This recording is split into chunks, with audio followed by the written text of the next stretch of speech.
විශ්‍රාමිකයන්ට මුල් තැන ලබා දෙන ඔබගේ YouTube නාලිකාව මිස්ටර් පෙන්ෂන සමග අදත් මේ ඔබ රැඳී සිටින්නේ. ආයුෂ බොහෝ වෙන්න කියලා ප්‍රාර්ථනා කරන ගමන් සුපුරුදු පරිදි අදත් ඔබ මිස්ටර් පෙන්ෂන YouTube නාලිකාවට සාදරයෙන් පිළිගන්නවා. පරපුරකට අභිමානයක් එක් කරමින් දැනුවත් විශ්‍රාමික ප්‍රජාවක් බිහි කිරීම අපගේ පරමාර්ථයයි. ඒ වෙනුවෙන් අප කැප වූ අප ඔබගේ විශ්‍රාම වැටුප් සම්බන්ධ ගැටලු, යෝජනා, චෝදනා, විවේචන මේ හැම දෙයකටම අපගේ Facebook සමූහයත් WhatsApp සමූහයත් මේ වෙනකොට විවෘත කරලායි තියෙන්නේ. Facebook සමූහයත් WhatsApp සමූහයත් ලින්ක් එක ඩිස්ක්‍රිප්ෂන් එකේ දාලා තියෙනවා. විශ්‍රාම වැටුප් ගෙවීම් කළමනාකරන ක්‍රියාවලියේ නිරවද්‍යතාවය තහවුරු කරගෙන විශ්‍රාම වැටුප් අවභාවිතය අවම කිරීම සහ වැඩිපුර ගෙවීම අවම කර ගැනීම සඳහා සෑම වසරකම විශ්‍රාමිකයන් විසින් ජීවිත සහතිකය ලබා දීම එහෙමත් නැත්නම් පදිංචිය සනාථ කිරීම සිදු කළ යුතු වෙනවා. ජීවිත සහතිකය ලබා දීම විශ්‍රාමිකයන්ට පහසු කරමින් විශ්‍රාමිකයන්ගේ ඇඟිලි සලකුණ භාවිතා කර ජීවිත සහතිකය ලබා දීමට අවශ්‍ය පහසුකම් විශ්‍රාම වැටුප් දෙපාර්තමේන්තුව මේ වෙනකොට ලබා දීලා තියෙනවා. මේ වෙනකොට ඇඟිලි සලකුණ භාවිතා කර ජීවිත සහතිකය ලබා දීමේ පහසුකම හඳුනාගත් ප්‍රාදේශීය ලේකම් කාර්යාල 26ක් හා විශ්‍රාම වැටුප් දෙපාර්තමේන්තුව විසින් අනුමැතිය ලබා දුන් රාජ්‍ය හා පෞද්ගලික බැංකු 6ක ශාඛා 476ක් හරහා ක්‍රියාත්මක කරලා තියෙනවා. ප්‍රාදේශීය ලේකම් කාර්යාලයන්හි විෂයභාර විශ්‍රාම වැටුප් නිලධාරීන් ඇඟිලි සලකුණ මගින් ජීවිත සහතිකය ලබා දීමට පැමිණෙන විශ්‍රාමිකයන් වෙත එම පහසුකම් ලබා දීම සඳහා ප්‍රමුඛතාවය ලබා දිය යුතු බව 2025/12/19 දින විශ්‍රාම වැටුප් අධ්‍යක්ෂ ජනරාල්ගේ අත්සනින් යුතුව නිකුත් කළ උපදෙස් ලිපියක් මගින් සියලුම දිස්ත්‍රික් ලේකම්වරුන් සහ ප්‍රාදේශීය ලේකම්වරුන් දැනුවත් කරලා තියෙනවා. ඇඟිලි සලකුණ භාවිතයෙන් ජීවිත සහතිකය ලබා දිය නොහැකි විශ්‍රාමික නිලධාරීන් හා ඇඟිලි සලකුණ භාවිතයෙන් ජීවිත සහතිකය ලබා දීමේ යම් අපහසුතාවයක් පවතින්නේ නම් හෝ ඇඟිලි සලකුණ ලබා දීම සඳහා බැංකු ශාඛාවක් හෝ ප්‍රාදේශීය ලේකම් කාර්යාලයක් වෙත යොමු වීමේ අපහසුතාවයක් පවතින්නේ නම් විශ්‍රාමිකයන්ට ග්‍රාම නිලධාරීතුමා හමුවට ගොස් ජීවිත සහතිකය යාවත්කාලීන කිරීම සිදු කරන්න වෙනවා.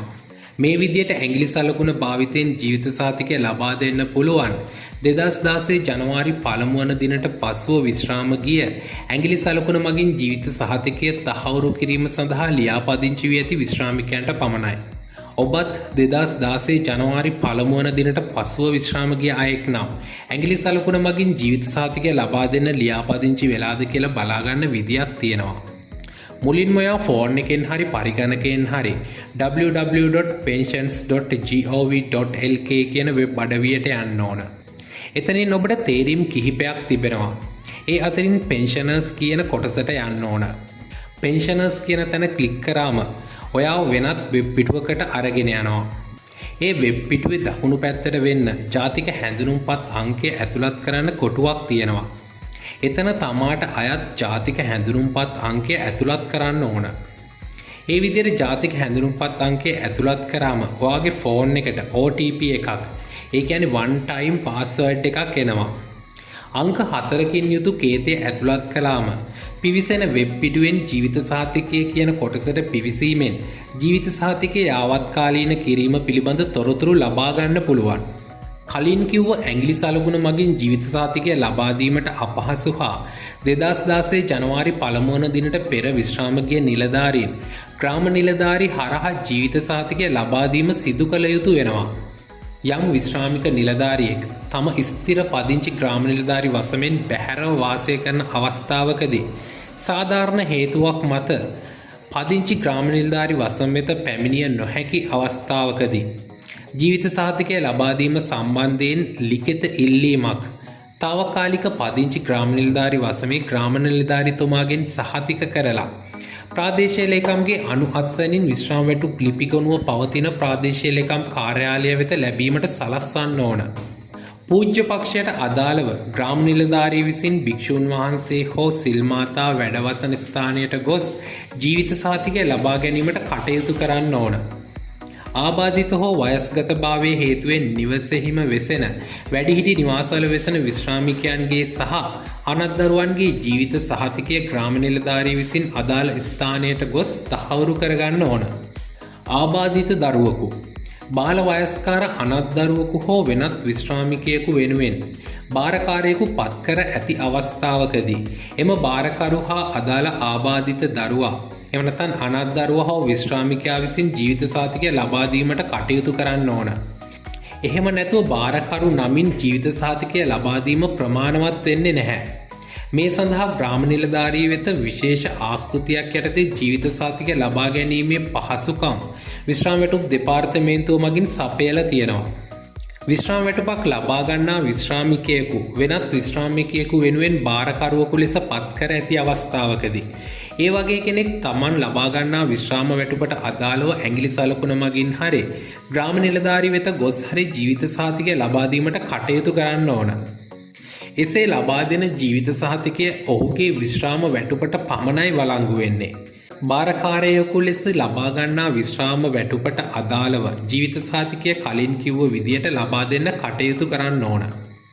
යුදමය වාතාවරණයක් පැවති සමයේ 2009 මැයි 19 දිනට පෙර ත්‍රස්තවාදී ක්‍රියා හේතුවෙන් මියගිය ත්‍රිවිධ හමුදා සහ පොලිසිය රණවිරුවන්ගේ යැපෙන්නන් හට මියගිය රණවිරුවාගේ වයස අවුරුදු 55 සම්පූර්ණ වූ පසු යැපෙන්නා මිය යන තෙක් විශ්‍රාම වැටුපට අමතරව ස්ථාවර දීමනාව ගෙවනු ලබනවා.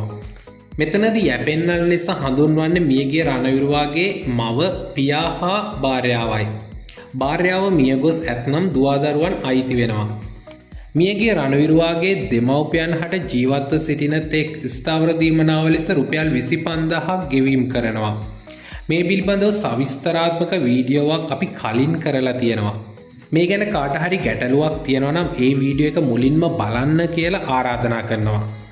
මෙවර ජීවිත සහතිකය ලබා දීමේදී ස්ථාවර දීමනා ලබන දෙමව්පියන් පිළිබඳවත් අවධානය යොමු කරලා තියෙනවා. ඒ අනුව ස්ථාවර දීමනා ලබන මියගිය ත්‍රිවිධ හමුදා සහ පොලිසිය සමාජිකයන්ගේ දෙමව්පියනුත් ස්ථාවර දීමනාවට අදාළව ජීවිත සහතිකය ලබා දීම සිදු කළ යුතු වෙනවා.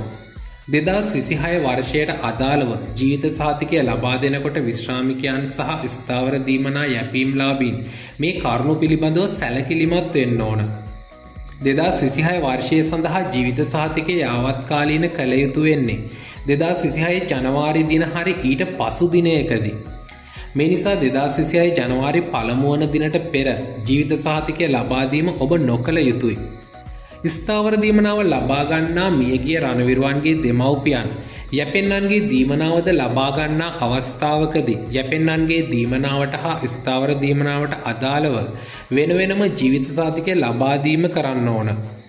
ජීවිත සහතිකය 2026 මාර්තු 31 වන දිනට යාවත්කාලීන නොකරන විශ්‍රාමිකයන්ගේ විශ්‍රාම වැටුප හා ස්ථාවර දීමනාව 2026 අප්‍රේල් මාස සිට අත්හිටුවන්න කටයුතු කරන බව උපදෙස් ලිපිය මගින් දන්වලා තියෙනවා.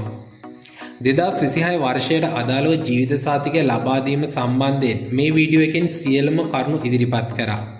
මේ වීඩියෝ එක බලද්දී ඔයාලට ගැටලුකාරී තත්ත්වයක් ආවොත් කමෙන්ට් එකක් දාගෙන යන්න. මිස්ටර් පෙන්ෂනරේ හැම කමෙන්ට් එකටම උත්තර දෙනවා. මේ වීඩියෝ එක බලපු ඔයා අනිත් විශ්‍රාමිකයනුත් දැනුවත් කරන්න කටයුතු කරන්න. උපදෙස් ලිපිය දක්වලා තියෙන විදියට 2026 මාර්තු 31 වන දිනට පෙර අනිවාර්යෙන්ම ජීවිත සහතිකය යාවත්කාලීන කිරීමට කටයුතු කරන්න.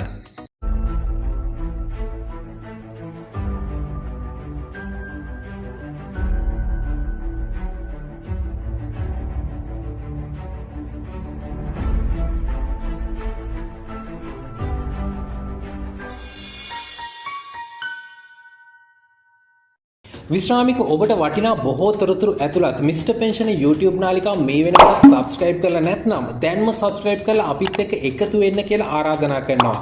channel එක subscribe කරන ගමන් මේ වගේ තවත් වීඩියෝ එකක් දැම්මම ඒක ඔයාලා ළඟටම ගෙන්න ගන්න පහලින් තියෙන bell icon එකත් click කරගෙනම යන්න. මේ වීඩියෝ එක හොඳයි කියලා හිතෙනවා නම් වීඩියෝ එකට like එකක් දාන ගමන් අනිත් අයටත් බලන්න share කරන්න අමතක කරන්න එපා. like කරපු share කරපු හැමෝටම thank you කියන ගමන් මේ වගේ විශ්‍රාමික ඔබට වැදගත් වන තවත් වීඩියෝ එකක් අරගෙන එන බලාපොරොත්තු වෙන අදට සමුගන්නම්. සියලු දෙනාටම සුබ දවසක්.